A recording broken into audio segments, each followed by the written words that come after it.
Hello everyone and welcome to my YouTube channel Speak English Confidently. আজকের আমাদের এই ভিডিওতে আমরা যেটা ডিসকাস করতে চলেছি সেটা হচ্ছে প্রেজেন্ট কন্টিনিউয়াস টেন্স। এটা টেন্স সিরিজের আরেকটি ভিডিও যেখানে আমরা কন্টিনিউয়াস টেন্স নিয়ে মেইনলি ডিসকাস করব। আমি রিকোয়েস্ট করব তোমাদের সবাইকে ভিডিওটা শেষ পর্যন্ত দেখো, কিন্তু ভিডিওটা শেষে আমি এমন কিছু টিপস শেয়ার করতে চলেছি রিগার্ডিং কন্টিনিউয়াস টেন্স যেটা অনেকেই আমরা মিস্টেক করে থাকি এবং অনেকে হয়তো জানিও না এর সঠিক ব্যবহারটা কী। তো শুরু করা যাক। তো প্রথম যে কোয়েশ্চেনটা আসে সেটা হচ্ছে যে কন্টিনিউয়াস টেন্স কী। আমি টেন্স সিরিজের প্রথম ইন্ট্রোডাকশানের ভিডিওতে আমি অলরেডি বলেছিলাম যে কন্টিনিউয়াস টেন্স কী। আমি আবার আরেকবার এই ভিডিওতে যারা নতুন শুধু এই ভিডিওটা দেখছে তাদের জন্য আমি আরেকবার রিপিট করতে চাইব। কন্টিনিউয়াস টেন্স এমন একটা টেন্স যেখানে একটা কাজ, যে কাজটা শুরু হয়েছে কিন্তু শুরু হলেও সেটা একটা কন্টিনিউয়েশন মোডের মধ্যে রয়েছে, মানে একটা ফ্লোর মধ্যে রয়েছে, একটা থামিনি, একটা প্রসেসের মধ্যে রয়েছে। তো সেই ধরনের অ্যাকশন বা কাজকে বোঝাতে আমরা কন্টিনিউয়াস টেন্স ব্যবহার করে থাকি। তো নর্মালি আমাদের কন্টিনিউয়াস টেন্স যদি আমরা দেখি, আমাদের তিনটে main tense, present, past, future.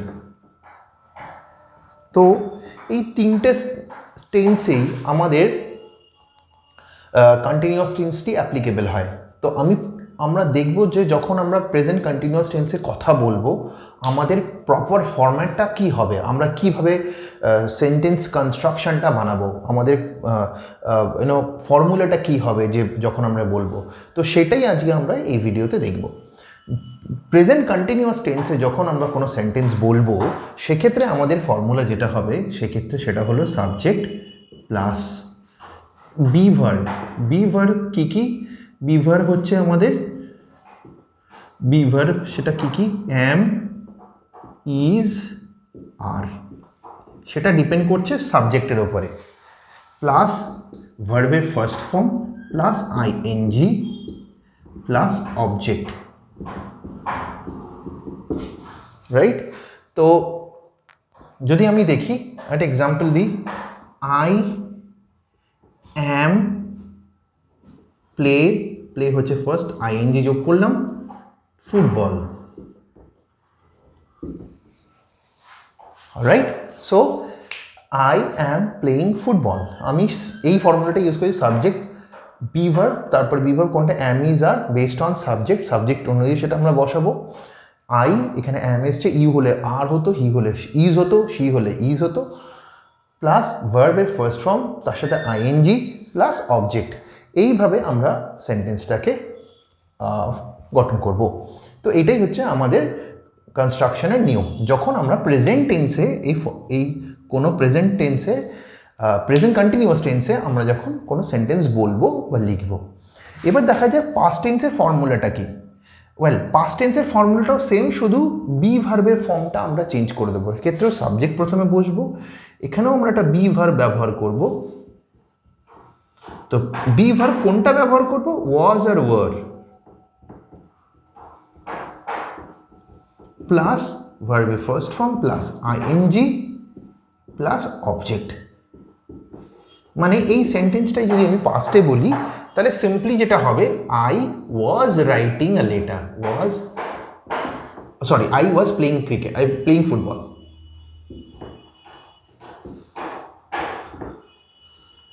Right? এটা আমরা বলবো সিম্পল। চেঞ্জেস কোথায় হচ্ছে? চেঞ্জেস শুধু আমাদের বি ভার্বে হচ্ছে, বাকি ফরম্যাটের কনস্ট্রাকশন সেম।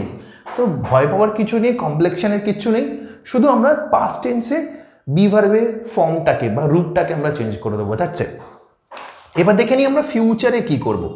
ফিউচারের ক্ষেত্রেও সেমই থাকবে, সাবজেক্ট, শুধু এখানে আমরা একটা উইল বা শ্যাল ব্যবহার করব। Will or shall plus be direct বসবে এখানে, ভার্বের first form plus ING plus object. আমি এক্সাম্পল দিচ্ছি, I will be playing football, এই এক্সাম্পলটাতে I will be playing football, right? তো এই এক্সাম্পলটাতে যদি আমরা দেখি, তো আই কনস্ট্রাকশন যে উইল, বি আমাদের বসাতেই হবে ভার্বের সাথে আইএনজি প্লাস অবজেক্ট। তো এইভাবে আমরা কন্টিনিউয়াস টেন্স, যেখানে কিনা অ্যাকশনটা একটা কন্টিনিউয়েশনের মধ্যে আছে, সেটাকে বোঝাবার জন্য এই ফরম্যাটটা আমরা ইউজ করব। তোমরা স্ক্রিনশট নিয়ে নাও, এটাকে দেখে নাও, এবং ভিডিওটাকে যদি তোমরা বুঝতে না পারো বারবার দেখো। ফরম্যাটগুলো এইভাবেই আমাদের ইউজ করতে হবে প্রত্যেকটা ক্ষেত্রে, অ্যাজ সিম্পল অ্যাজ দ্যাট, সেটা বলার ক্ষেত্রে হোক, লেখার ক্ষেত্রে হোক। তো যখন তুমি ইংলিশ বলবে, যাতে কোনো রকম কোনো কন্টিনিউয়াস টেন্সকে বোঝাতে হয়, আমাদের এই ফরম্যাটটাই ইউজ করতে হবে, ডিপেন্ড অন টেন্স, প্রেজেন্ট টেন্সের ক্ষেত্রে, পাস্ট টেন্সের ক্ষেত্রে এবং ফিউচার টেন্সের ক্ষেত্রে। অলরাইট, নাও আমি সেম এক্সাম্পলটাই আরেকবার তোমাদেরকে বোঝাবো, কিন্তু এক্সাম্পলটা যেটা বোঝাবো সেটা নেগেটিভ সেন্টেন্স। যদি সেন্টেন্সটা নেগেটিভ হয় তাহলে আমাদের ফরম্যাটটা কি হবে?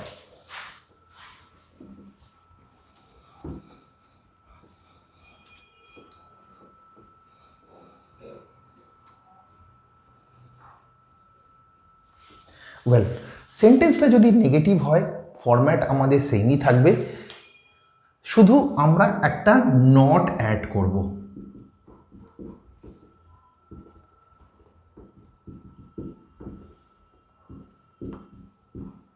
মানে একটা নেগেটিভ সেন্টেন্সকে যদি আমাকে কন্টিনিউয়াস টেন্সে বলতে হয়, তাহলে আমি কি করব? শুধু একটা নট অ্যাড করব, বাকি ফর্মুলা বা সেন্টেন্সের কনস্ট্রাকশন সেম থাকবে। আমি এক্সাম্পল দিচ্ছি, I am not playing football. I am not playing football, আমি ফুটবল খেলছি না। ঠিক আছে, সেম জিনিস যদি পাস্টে হোক, পাস্টের ক্ষেত্রেও সেম। পাস্টে তোমরা ফর্মুলাটা জানো, সাবজেক্ট কি বলো, ফর্মুলা তোমরা জানো সাবজেক্ট, সেক্ষেত্রেও আমরা বি ভার্ব ব্যবহার করব, পাস্ট ফর্ম ব্যবহার করব ডেফিনেটলি, যেটা কিনা ওয়াজ আর ওয়ার, প্লাস নট ব্যবহার করব ভার্বের first form, plus ING plus object, right? তাহলে এক্সাম্পলটা কি হবে? I was not playing football. Alright, I was not playing football. She is not writing a letter. You are not eating the banana. Right? তো simply একটা not add করব, that's it. ফিউচারের ক্ষেত্রে কি হবে যদি নেগেটিভ হয়? ফিউচারের ক্ষেত্রেও সেম, শুধু আমরা একটা নট অ্যাড করব, সাবজেক্ট প্লাস উইল বা shall plus be plus not plus ভার্বের first form plus ING plus object. মানে আই উইল নট, ওকে আমি একটু ভুল করেছি, আমার কনস্ট্রাকশনটা এখানে একটু ভুল হয়েছে, বাট আমি জাস্ট মেনশন করে দিই, একটু আগে পরে হয়ে গেছে। সাবজেক্ট প্লাস আচ্ছা, সাবজেক্ট প্লাস শ্যাল বা উইল, তারপরে নট হবে, plus not plus be plus V1 plus ING plus object. মানে I will not be playing football, right? আমি তাহলে ফরম্যাটটা আমরা একবার দেখে নিই। প্রথমটা আমি একটুখানি এদিক ওদিক হয়ে গেছিলো, সাবজেক্ট, তারপরে শ্যাল বা উইল, তারপরে একটা নট, তারপরে বি ভার্বের first form plus ING plus object. I subject, shall এখানে উইল আমরা ব্যবহার করছি, উইল নট, বি বসিয়েছি ভার্বের ফার্স্ট ফর্ম প্লে, তার সাথে I N G, object football, that's it, very simple. Alright, তো আমরা এইভাবে কন্টিনিউয়াস টেন্সের ফর্মুলাকে ইউজ করে ইংরেজিতে কথা বলতে পারি। তো সেটা পজিটিভ সেন্টেন্সের ক্ষেত্রে যেটা আমরা দেখেছি, সাবজেক্ট শুধু নট ব্যবহার হয় না, নেগেটিভ সেন্টেন্সের ক্ষেত্রে আমরা একটা নট ব্যবহার করে নেগেটিভ সেন্টেন্সকে আমরা বলবো তিনটে টেন্সের ক্ষেত্রে তিন রকম ফরম্যাটে। শুধু যদি পার্থক্যটা আমরা দেখি, পাস্ট টেন্সে আমরা বি ভার্বে ওয়াজ আর বি ভার্বে পাস্ট ফর্ম ইউজ করছি, আর ফিউচার টেন্সের ক্ষেত্রে উইলের পাস্ট ফর্ম আমরা ব্যবহার করছি। রাইট? তো আই বিলিভ তোমাদের কাছে কন্টিনিউয়াস টেন্সের যে কোয়েশ্চেন্সগুলো থাকা উচিত বা কন্টিনিউয়াস টেন্স কি যে প্রবলেমটা থাকা উচিত সেটা তোমাদের কাছে অনেক ক্লিয়ার হয়ে গেছে। সেন্টেন্স কীভাবে বানাতো সেটা ক্লিয়ার হয়ে গেছে। এইবারে আমি যেটা তোমাদেরকে বলেছিলাম যেটা আমি তোমাদের সাথে শেয়ার করতে চলেছি সেটা হচ্ছে যে কন্টিনিউয়াস টেন্সের কিছু এক্সেপশনাল ব্যবহার আছে যেটা কিনা আমরা অনেকেই ভুল করে থাকি এবং হয়তো অনেকে আমরা জানি না, সেইটা আমরা তোমাদেরকে বলতে চলেছি। So let's begin.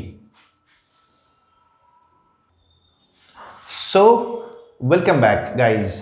তোমাদেরকে যেটা আমি বলেছিলাম যে কিছু অজানা এক্সেপশনাল ব্যবহার, ব্যতিক্রমী ব্যবহার যেটা তোমাদের সাথে আমি শেয়ার করতে চলেছি সেটা হচ্ছে এইটা। কন্টিনিউয়াস টেন্সে আমাদের একটা জিনিস মাথায় রাখতে হবে, কন্টিনিউয়াস টেন্স যেটাকে কিনা প্রেজেন্ট কন্টিনিউয়াস টেন্সকে আমরা অনেক সময় ফিউচার অ্যাকশানকে বোঝাতেও ব্যবহার করি। কখন? যদি সেই অ্যাকশানটা একটা পার্মানেন্ট হয়, মানে হতেই চলেছে, একদম ঘটবে, সেক্ষেত্রে আমরা কিন্তু প্রেজেন্ট কন্টিনিউয়াস টেন্সকে প্রেজেন্ট কন্টিনিউয়াস টেন্সকে আমি এখানে প্রেজেন্টটা লিখে দিই। প্রেজেন্ট কন্টিনিউয়াস টেন্সকে আমরা ব্যবহার করে থাকি ফিউচারের একটা অ্যাকশনকে বোঝাতে। একটা আমি এক্সাম্পল দিয়ে বোঝাচ্ছি। হয়তো তোমার আগামীকাল তোমার বন্ধুর জন্মদিনের একটা পার্টি আছে, তো তুমি ডিসকাশনে বলছো যে তুমি তোমার বন্ধুকে, তোমার আরেকটা বন্ধু তোমাকে জিজ্ঞেস করছে যে তুমি কালকে আসছো কিনা, তুমি বলছো হ্যাঁ আমি কালকে অবশ্যই যাচ্ছি। এটাকে যখন আমি ইংলিশে এক্সপ্রেশন বা বোঝাবো তখন বলে yes I am going tomorrow.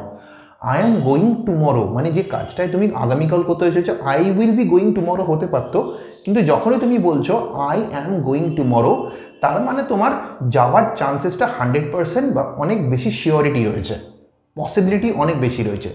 তো কোনো ফিউচারের কাজ যেখানে কিনা শিওরিটি পসিবিলিটি অনেক বেশি এবং হতেই চলেছে, হবেই হবে, অবশ্য সম্ভাব্য, সেক্ষেত্রে আমরা প্রেজেন্ট কন্টিনিউয়াস টেন্সকে ইউজ করে থাকি। প্রথম, আই বিলিভ তোমাদের কাছে এই পয়েন্টটা ক্লিয়ার।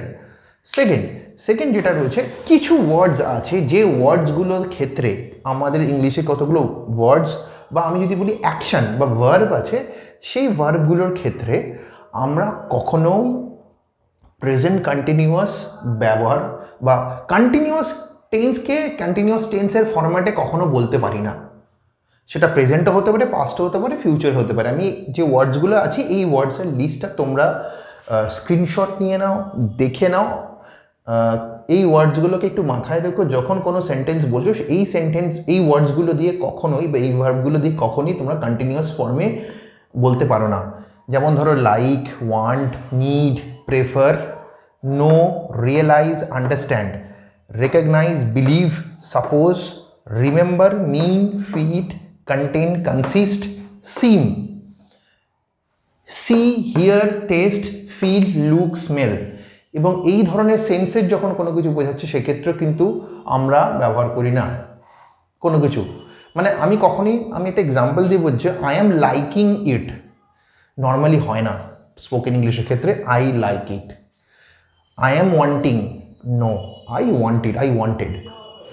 আই অ্যাম নিডিং কখনো হয় না, only I need. I am preferring হয় না, আই প্রেফার।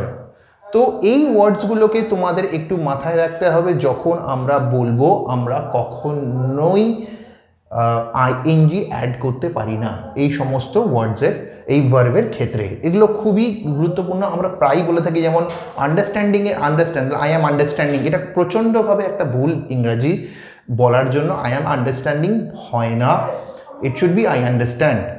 কখনো আমরা আই অ্যাম আন্ডারস্ট্যান্ডিং বলতে পারি না, আই অ্যাম আন্ডারস্ট্যান্ডিং কখনো হতে পারে না। দ্বিতীয়ত যেটা রয়েছে, থিঙ্ক একটা এমন একটা ওয়ার্ড, আই অ্যাম থিঙ্কিং হয়। আমি বলতেই পারো তুমি ইংলিশে আই অ্যাম থিঙ্কিং, এটা একদম কারেক্ট ইংলিশ। বাট থিঙ্ক যদি কখনো কোনো বিলিফকে বোঝাচ্ছে, কোনো বিশ্বাসকে বোঝাচ্ছে, সেক্ষেত্রে কিন্তু আমি আইএনজি অ্যাড করতে পারবো না। আমি এক্সাম্পল দিচ্ছি যে আমার মনে হয় লোকটা অসাধু, তো সেক্ষেত্রে বলতে I think the person is not good, the person is wicked, right? তো দেখো আমার এখানে একটা বিলিফকে বোঝাচ্ছে, তো সেক্ষেত্রে কিন্তু যখন থিঙ্ক একটা বিলিফকে বোঝায়, I am thinking the person is wicked, এটা হবে না। আমাকে বলতে হবে I think the person is wicked. তো এইটাকে আমাদের একটু মাথায় রাখতে হবে। থিঙ্ক যখন কোনো বিলিফকে ডিনোট করছে, এক্সপ্রেস করছে, আমরা সবসময় প্রেজেন্ট ফর্মটাই ব্যবহার করব। ঠিক আছে? এছাড়াও সি, হিয়ার, টেস্ট এই ধরনের যে ফিলিংসগুলো থাকে সেক্ষেত্রেও কিন্তু আমাদের সবসময় মাথায় রাখতে হবে কন্টিনিউয়াস টেন্সে আমরা আইএনজি অ্যাড করতে পারি না। আমরা আইএনজি করবো না, আমরা সিম্পল প্রেজেন্টেই ফরম্যাটেই আমরা এটাকে ব্যবহার করব এবং কথা বলবো। ওয়ার্ডসগুলো খুবই গুরুত্বপূর্ণ। আমি প্রচুর মানুষকে দেখেছি যারা কিনা এই সমস্ত অ্যাকশনসগুলোকে তারা কন্টিনিউয়াসের ফর্মে ইউজ করে থাকে এবং অনবরত ভুল করে থাকে। আজকের পর থেকে আই বিলিভ তোমাদের এই ওয়ার্ডসগুলোর কাছে ক্ল্যারিটি তোমরা পেয়ে গেছো এবং পরবর্তীকালে আর কোনো ভুল আশা করি তোমাদের হবে না। ভিডিওটা ভালো লাগলে অবশ্যই লাইক করো এবং চ্যানেলটাকে সাবস্ক্রাইব করতে ভুলো না। আর তোমাদের যদি ভিডিওটা ভালো লেগে থাকে, আরও যদি অন্যান্য বিষয় নিয়ে তোমাদের ভিডিও, কোন কোন বিষয় নিয়ে তোমাদের ভিডিও দরকার, কমেন্ট বক্সে অবশ্যই জানিও, যাতে আমি তোমাদের জন্য আরও নতুন ইনফরমেশন, নতুন ভিডিও নিয়ে আসতে পারি। টিল দেন ভালো থেকো আর শিখতে থাকো। Thank you so much. Bye by.